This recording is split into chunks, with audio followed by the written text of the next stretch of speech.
the challenge of going against a back like Saquon? There's a lot. I mean, he's obviously a great running back. He get out the backfield. He's elusive, fast, strong, and they got a good O-line to help him too. So it's going to be a challenge, but I feel like we got a pretty good run D ourselves. Kyle, how do you feel like the defense has played over these last couple of games, and how do you feel about them kind of carrying whatever momentum you guys have built up into this game against them? Yeah, I think every week is different than the last. You can't just assume the week that we're in right now is going to be the same as it was before. It's going to be different. Every week you got to face different challenges and come out and play the game. So, but I think we're on the right trajectory right now, and I think guys are playing with confidence. I think we're peaking at the right time.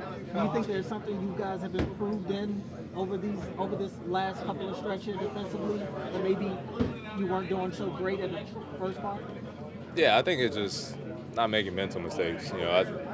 That stuff really puts us behind. We'll be having good drives, people will be in good position. It's just mental mistake here or there, and it'll end up in a touchdown. So I think less of those, and not saying that we've completely gotten rid of them, but less and less as we go on is good for us. What did you think of the Saquon reverse hurdle highlight when you saw it? And you got somebody tried to hurdle you earlier this year. It didn't work out well for them. How do you defend the hurdle? Well, first when I saw the clip, it's a wild play. Just kind of goes to show who he is. He's super talented. He's a talent at the position that we don't see often. So it's cool to go up against him. But at the same time, stopping a hurdle is just, I think a lot of people just assume you're going to dive, and you just got to stay upright, and it helps being 6'4" too. Describe the challenge of A.J. Brown. I mean, he's such a physical receiver, to go along with the speed and everything else. What is it about him you see? Yeah, like you said, he's physical, he's fast, he's got good hands, great rack receiver at the same time, and I think what separates them from a lot of other people is just like their effort. I feel like you can see it on tape.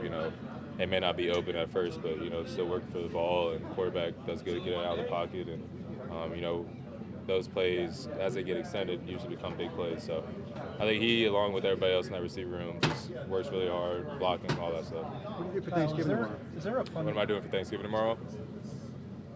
Football. Kyle, is there a fun factor to kind of measuring yourselves against one of the best teams from the other conference as opposed to the feel of maybe the divisional matchups? Not really. I mean, every game from week one counts, obviously, but you get to this point in the season, every game kind of counts. Getting the home games, getting the number one seed in the playoffs, stuff like that. So, as we go down the stretch, they get more and more important. But I don't really think we're thinking too much about that. Big win last week against an AFC opponent will definitely help us in the playoff picture. But at the end of the day, we're still trying to win the game. It feels like there's been so many big games throughout this entire season for you all. How much do you think that helps as you approach another one? Yeah, I think it helps definitely just having that experience just from week one, obviously playing against KC on Thursday, first game of the year.